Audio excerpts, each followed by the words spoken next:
How are you, sir? Yes. Could not be better. Thanks for asking. Good. Thanks for coming. Are you guys in town? Is there anything in particular you're doing here, or are you just kind of rolling through? We're just passing through. Yeah. I love it. I wanted to ask you because Eric, you're here with your Wife, come here. I'm coming. Okay, you're here with your wife.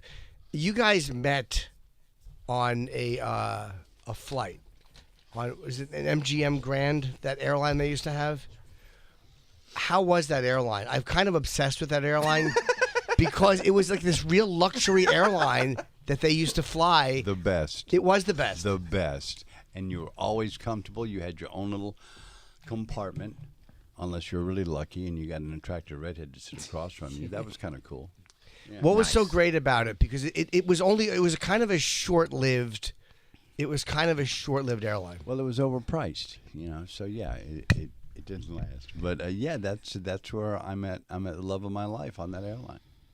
Were you sitting across from each other? Yeah, we were. Because that's the thing. I see that the seats were like facing each other like a train, and I'm like, I couldn't have flown like that. Like it would have drove me nuts. Somebody's legs bumping into my legs. Well, was it really like that? First of all, we tell all stories completely differently from each other. Yeah, but that's how married couples are. Well, I tell the truth. Yeah. Oh, right.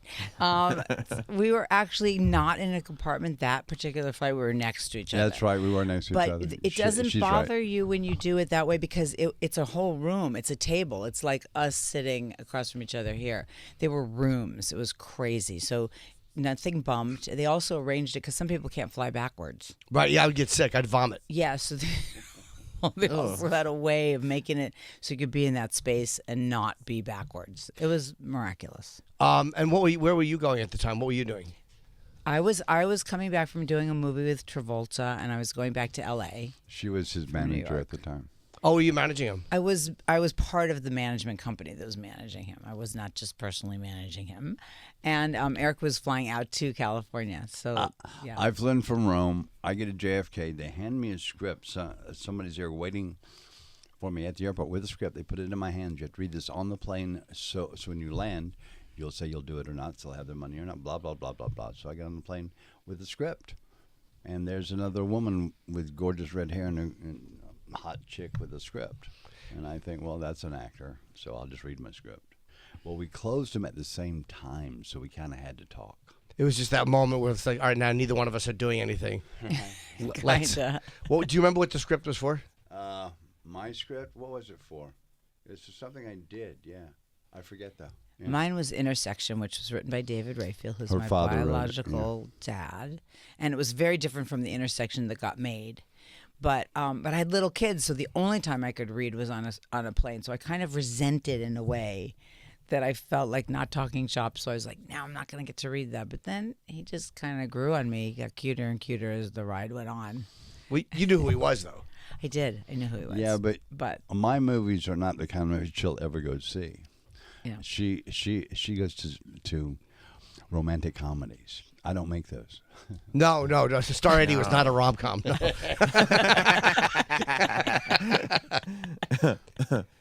It was. Yeah. It's weird. Like I watched some of those older, and did you really after Star 80 have issues with people kind of avoiding you and kind of thinking that's how you really were? Because that was such you were great in it, but it was such a creepy guy. It hurt my life. It hurt my career. It hurt everything. It just kind of an amusing, but a real example is I would walk down 7th Avenue. I would see a woman a block away recognize me and cross the street. Really? Yeah. Wow. Yeah, they ran from me in droves. I've had the same thing happen, but I don't have a great role to blame it on. It's just me. I mean, you got to take some pride in that, right? Like when people are taking your role so seriously, it means you've done a good job. Well, when it first happens, you're like, yeah, that's how you think. But when it happens for like 10 years, you're like, wow, this is old. This is old. Yeah, I've done other good jobs since then.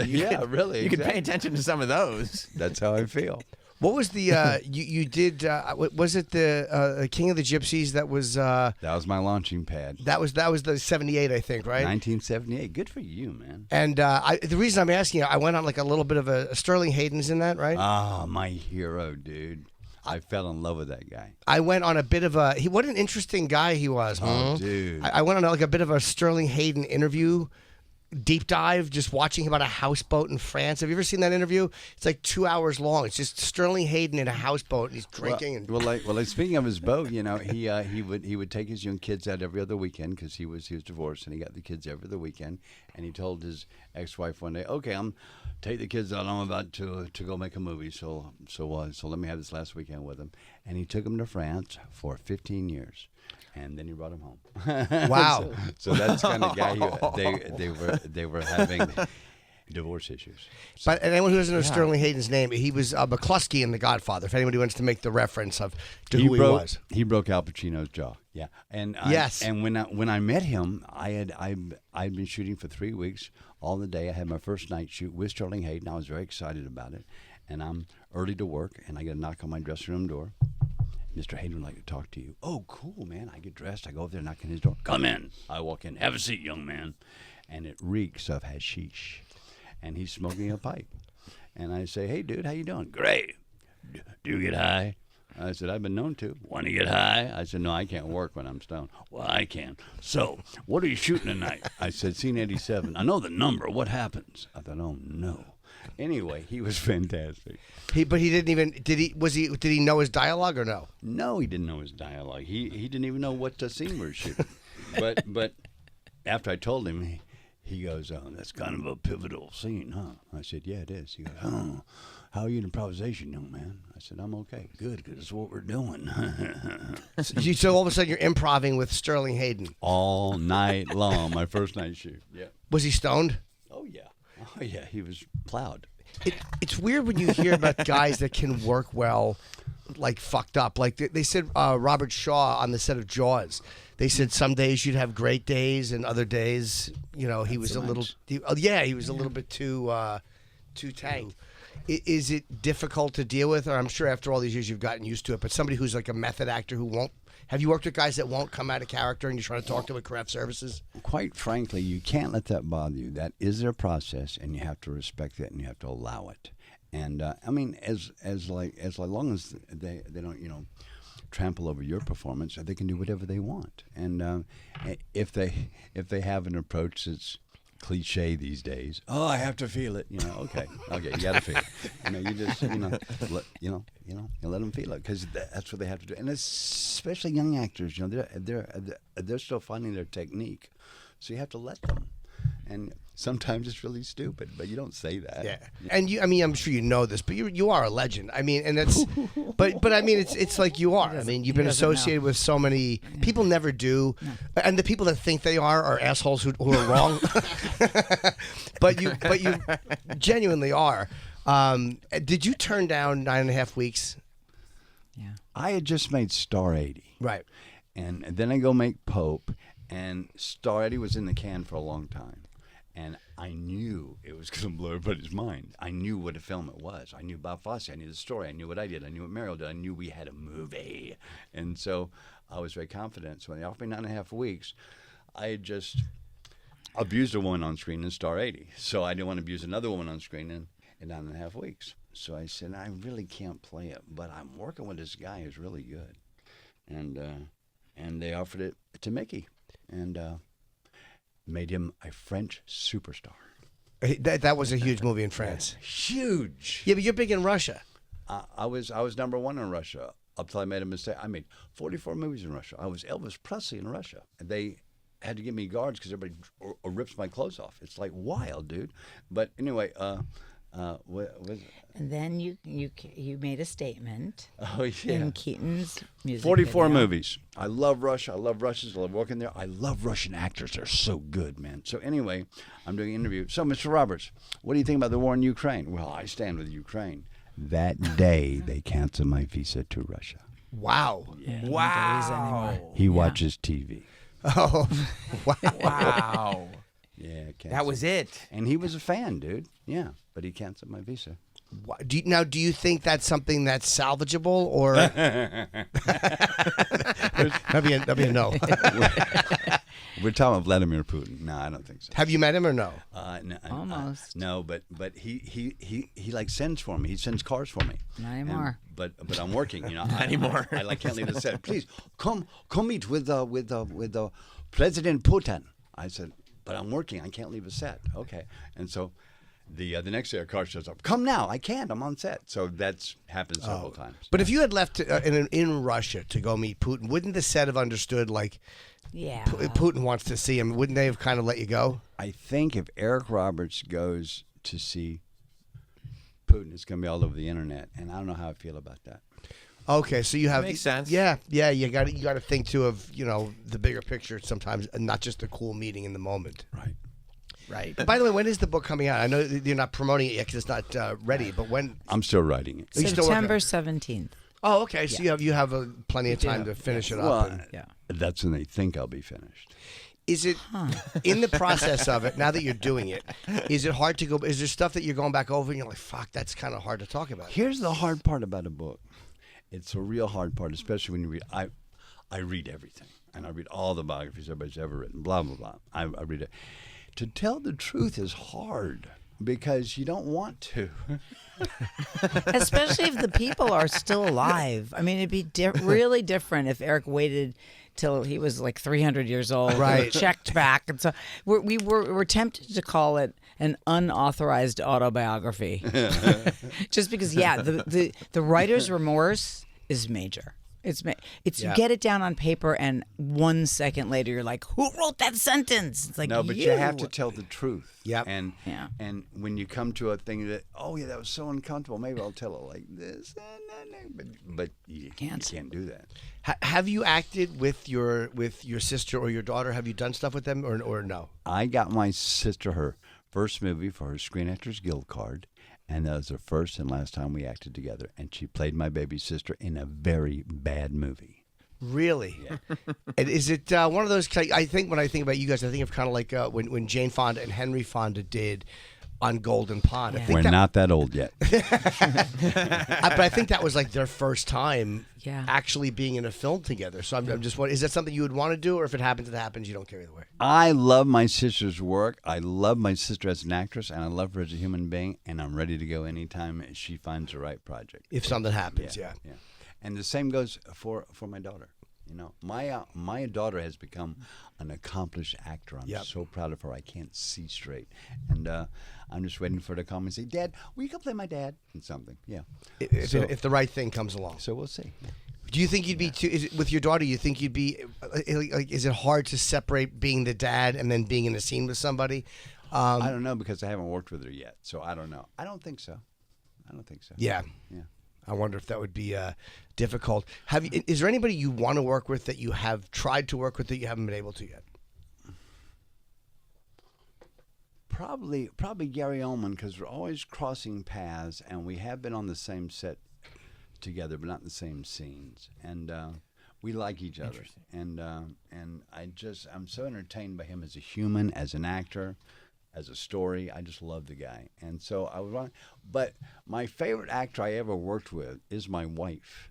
And there's a movie called Love Is a Gun. Love that title. Love Is a Gun. And she's remarkable in this movie that I read, and it was being produced by an ex-boyfriend of hers, and so he offers me this part. I said, "Yeah, I love the movie, but the girlfriend in the movie, I want it to be Eliza." And he says, "No, it's not going to happen." I said, "Okay, well, call me when it can," and he did. Now, was it because you were the ex that was hard for him, or? The real reason, and there's a little more to it that I think Eric doesn't maybe remember. He was subsequently married, and his wife was not comfortable with me doing a movie with him. She allowed for Eric to do a movie with him because she thought Eric was brilliant, but she kind of wanted not for that whole relationship because we'd known each other since we were 13 years old, that guy and I.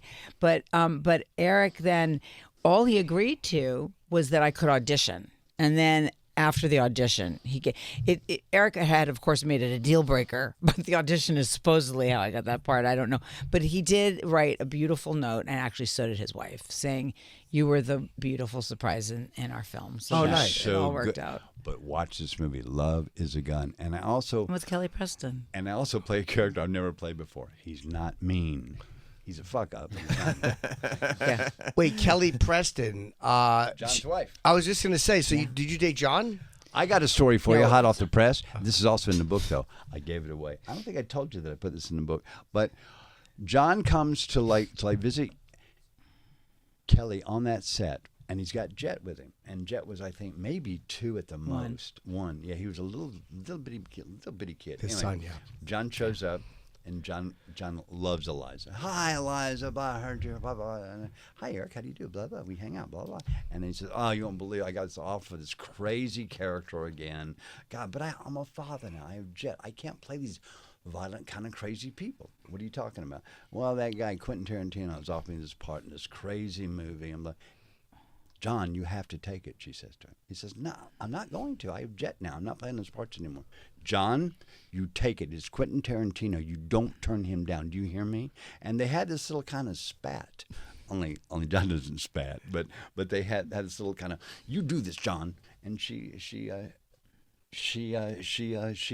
made him do Pulp Fiction. I was there. I heard the conversation. You convinced him to do Pulp Fiction. Yeah. Yes, I'm sure a lot of people said the same thing, but I think I had a few angles that may have worked. Plus, we were friends. So, but that's not the person who with the conflict and stuff. That's Right. Yeah, Oh, was not, okay. Yes. And by the way, maybe they didn't have the angle you did because you already knew him. And a lot of people, when somebody is that famous, are afraid to tell them anything that might get them booted out of the circle. So true. Which has got to be the thing that's really hard about being on that level. Is that like when I'm sure there's people in your life who've been terrified to tell you things because they're so afraid of being pushed away that they want not giving you the advice they should give you. I only found out anything about myself from other people through her because they all come to her. So she goes, oh, so-and-so thinks this. Really? I never knew that. Yeah, and by the way, I'm always telling you the truth about that, and you should know. really listen. She does. Because they're not going to say it. Because, people, either they don't care enough to invest by causing a possible, ripple, or else they just, usually, it's, like you said, they're just intimidated. They don't want to, make waves. And so you do it. You end up insulated. It's the Emperor's New Robes. You end up completely lost, maybe making the same mistake over and over and over because nobody tells you the truth. And nobody talks to you. Yeah, because they're scared of upsetting you and then you distancing from them. Totally. But there are people that just have bad bedside manner, too. I've dealt with those people. How was it? Terrible. All right, you could have rephrased that. And just, there's a way to say it. How are you with that? Are you good with someone telling you they don't like something? Or is there a way to handle that with you, which is a gentler kind of presentation? I don't care. I'm like way too old. I don't weigh too much. I don't care. And in fact, what's a story that's in the back of my brain somewhere about somebody and telling me you were so good, you were just like so and so or something, and I was like, oh, thank you very much. But And you didn't. It was somebody where you're like, I hope not. yeah, right. Okay, What are you gonna do? Everybody has an opinion, and especially in show business, it's a strong opinion. You Yeah. just have to let it go. Yeah. And Do you have a favorite? I mean, I don't even know if you're a reflective guy or you just kind of continuously move forward. But do you have a favorite era of your career? I know this sounds a little melodramatic, but all my movies, even the ones that I make, I work like 18 hours a day for 3 days. It's like crazy. They're all my little babies, and some are closer to me than others, and some have words and they talk to me, and some don't. But they're all my little babies, and they all matter to me because why they matter to me is very simple.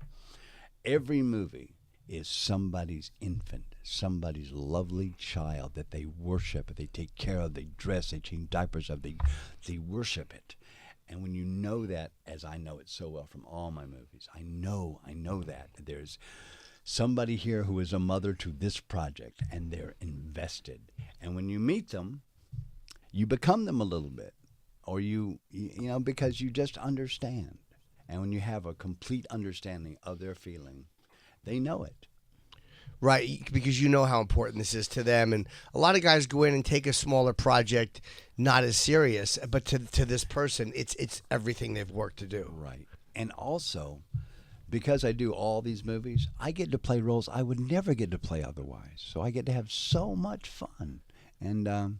And also, you know, the wife is just nice, and she sends me places to be nice, and it's just fun to be. Hey, I'm nice. It's just fun. You know?